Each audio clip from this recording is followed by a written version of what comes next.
شیطان الرجیم بسم اللہ الرحمن الرحیم۔ عزیز بچوں، ہم مسلمان ہیں اور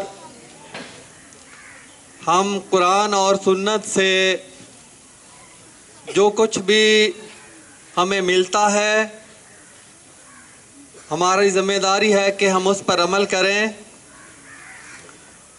اس کے علاوہ کوئی اور قانون، کوئی اور ضابطہ ہماری زندگی میں آئے، کسی بھی مسلمان کو یہ قبول نہیں۔ آپ نے کہانی سنی ہوگی کبوتروں کی کہ ایک دفعہ کسی شکاری کے شکار میں شکاری کے جال میں بہت سے کبوتر پھنس جاتے ہیں، بڑے پریشان ہوتے ہیں۔ ایک سیانہ کبوتر کہتا ہے کہ ایک راستہ ہے شکاری سے بچنے کا، جال میں پھنسنے سے بچنے کا ایک راستہ ہے۔ دوسرے کبوتروں نے کہا کہ کون سا راستہ ہے؟ اس نے کہا کہ بیک وقت زور لگاؤ، بیک وقت سارے کبوتر قوت لگاؤ اور جال کو لے کر اڑ جاؤ۔ چنانچہ ایسا ہی ہوا کہ سارے کبوتروں نے مل کر زور لگایا، ایک ہی وقت میں زور لگایا تو وہ جال کو لے کر اڑ گئے اور شکاری دیکھتا رہ گیا۔ عزیز بچوں، ایسا ممکن کیوں کر ہوا؟ کیونکہ سب نے مل کے زور لگایا، اتفاق سے، اتحاد سے۔ اور یہ قوت ہے، یہ طاقت ہے اکٹھے مل کے کام کرنے کی، اکٹھے مل کے جد و جہد کرنے کی، یہ طاقت ہے۔ اور ہمارا قرآن دہائی دے دے کر کہتا ہے کہ وَاعْتَصِمُوا بِحَبْلِ اللَّهِ جَمِيعًا وَلَا تَفَرَّقُوا۔ کیا مسلمانوں، اللہ کی رسی کو مضبوطی سے تھامے رکھو اور فرقے فرقے نہ ہو جاؤ۔ اگر تم فرقے فرقے ہو گئے تو کبوتروں کی طرح جال میں پھنس جاؤ گے، دشمن کے جال میں پھنس جاؤ گے اور تم کمزور ہو جاؤ گے۔ عزیز بچوں، ہمارے ساتھ آج یہی ہو رہا ہے اور ہماری بدقسمتی یہ ہے کہ ہم میں بہت سے فرقے پیدا ہو چکے ہیں۔ کوئی اہل حدیث ہے، کوئی دیوبندی ہے، کوئی بریلوی ہے، کوئی اہل تشیع ہے، اور ان کے اندر بھی کئی فرقے بن چکے ہیں۔ جب کوئی قوم اس طرح سے فرقوں میں بٹ جاتی ہے تو اس کی طاقت اور اس کی قوت تحلیل ہو جاتی ہے، ختم ہو جاتی ہے، اور دشمن کے لیے آسانی ہوتی ہے اس ملک پر قبضہ کرنا، اس ملک میں سازشیں کرنا، اس ملک کے نظام کو تباہ کرنا، اس ملک کے نظام کو اپنی مرضی کے مطابق چلانا۔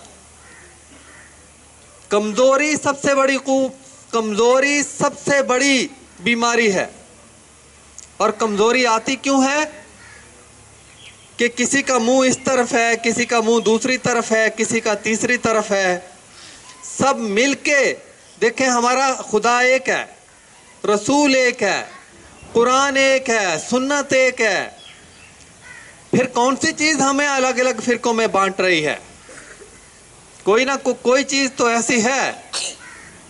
دشمن کی سازشیں ہیں اور ہماری نفسانی خواہشات ہیں، یہ ہمیں فرقوں میں بانٹتی ہیں اور ہمیں کمزور کرتی ہے۔ اور سب سے بڑی پھر بیماری یہ پیدا ہو جاتی ہے فرقوں میں کہ دماغ چھوٹے ہو جاتے ہیں، ذہن چھوٹا، وسعت ختم ہو جاتی ہے، چھوٹی چھوٹی باتوں کو سامنے رکھ کے سوچا جاتا ہے، جو بڑے بڑے مسائل ہیں ان پہ درگزر کیا جاتا ہے، خاموشی اختیار کی جاتی ہے۔ جو فرقے کے مسائل ہیں، میں ایک مسلک سے تعلق رکھتا ہوں، میرے نزدیک بس رفع یدین میں کر لوں، ہاتھ اوپر میں باندھ لوں، اور دو چار اور چیزیں جو ایک خاص میرے مسلک کی ہیں وہ میں کر لوں تو بس باقی میں جھوٹ بھی بولتا جاؤں، میں غیبت بھی کروں، میں ملک میں جو کچھ مرضی ہو جائے، اسلام مجموعی طور پر جتنا مرضی دبا دیا جائے، سازشیں ہو جائیں بیرون ملک، ہمارا نظام سارے کا سارا تباہ و برباد ہو جائے، اسلام کا نام تک مٹ جائے، لیکن میرا فرقہ باقی رہے، بس میں خوش ہوں اسی میں۔ وہ کنویں کے مینڈک کی طرح، وہ کنویں کے مینڈک سے کسی نے پوچھا کہ دنیا کتنی بڑی ہے، اس نے کہا اتنی بڑی ہے، جتنا کنواں ہے نا اتنی بڑی ہے، جتنی اس نے دیکھی ہے۔ یہی فرقہ پرست آدمی اسی کنویں کا مینڈک ہوتا ہے، باہر نہیں نکلتا، اور آج ہم بری طرح سے اس کا شکار ہیں، اور غیر ملکی طاقتیں ہمیں استعمال کر رہی ہیں، پیسے دے کر، طرح طرح کے ہیلوں اور بہانوں سے ہمارے اندر گھس کر ہمیں طرح طرح کے لالچ میں پھنسا کر ہمیں کمزور کر رہی ہیں اور فائدہ اٹھا رہی ہے۔ تو عزیز بچوں، ان سے بچنے کی ضرورت ہے۔ اللہ نے آپ کا نام مسلمان رکھا ہے، کوئی نہ اہل حدیث رکھا ہے، نہ دیوبندی رکھا ہے، نہ بریلوی رکھا ہے، نہ شیعہ رکھا ہے، مسلمان ہیں آپ کا خدا ایک ہے، آپ کا رسول ایک ہے، قرآن ایک ہے، سنت ایک ہے۔ جب ہم سمجھنے لگ جاتے ہیں کہ ہم مسلمان کے علاوہ بھی کچھ اور چیز ہیں، تو پھر ہم دام میں آ جاتے ہیں، جیسے کبوتر جال میں پھنس گئے ہیں، اسی طرح ہم ایک ایسے جال میں پھنس جاتے ہیں جس سے ہم نکلنا بھی چاہیں تو نہیں نکل سکتے۔ میں کہتا ہوں کہ آج بھی کچھ لوگ احتجاج کر رہے ہیں، کل بھی کر رہے تھے، سڑکوں پہ آ کر کے فلاں سفیر کو نکال دو۔ میں کہتا ہوں کہ آپ کے مقاصد بڑے کیوں نہیں ہیں؟ آپ کا احتجاج اس مقصد کے لیے کیوں نہیں ہے کہ ملک کے اندر اسلامی نظام نافذ کرو؟ ہمارا معاشرہ کس طرح سے تباہی اور بربادی کا شکار ہے؟ آپ چھوٹا سا مقصد، چھوٹا سا مطلب، وہ بھی ایک خاص فرقے کے اندر جو آپ سمجھتے ہیں اس کے مطابق آپ ڈھالنا چاہتے ہیں، مجبور کرنا چاہتے ہیں پوری قوم کو۔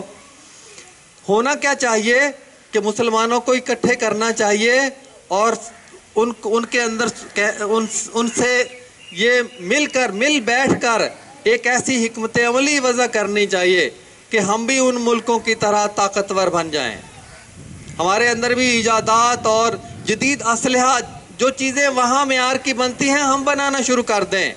اس پر غور و فکر کیوں نہیں کرتے؟ اگر اس پر غور و فکر کریں، ہماری طاقت ان کے برابر ہو جائے، تو کوئی ایسی جرت کر سکتا ہے حضور صلی اللہ علیہ وسلم کے خاکے بنانے کی؟ جرت اسی لیے کرتے ہیں کہ ان کو پتہ ہے کہ ہم کمزور ہیں، وہ کمزوری دور نہیں کرنی ہے۔ اور جیسے ہم درخت کو اکھاڑنا چاہیں تو ہم اوپر سے پتے کھینچنا شروع کر دیں تو درخت اکھڑ جائے گا؟ نہیں اکھڑے گا۔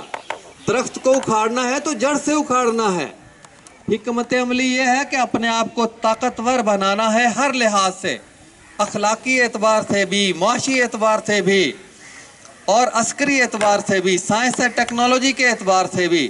اس طرح سے ہمیں مل بیٹھ کر سوچنا ہے، تب ہمارا بیڑا پار ہو سکتا ہے، تب ہم دنیا میں اپنا لوہا منوا سکتے ہیں، اور تب جا کر پھر جب ہم طاقت حاصل کر لیں گے تو دشمن ہم سے خوفزدہ ہوگا۔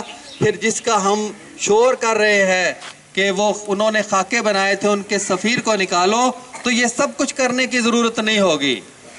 اپنی فوج کے ساتھ، اپنی پولیس کے ساتھ لڑ کر اپنی توانائیاں ضائع کرنے کی ضرورت نہیں ہوگی۔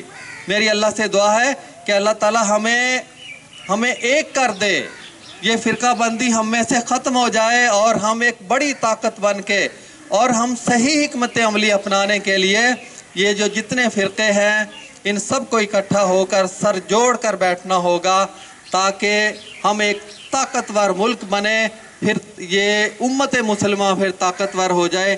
پھر کیا کسی کی جرت ہے ہماری طرف میلی آنکھ سے بھی دیکھے؟ وما علینا الا البلاغ المبین۔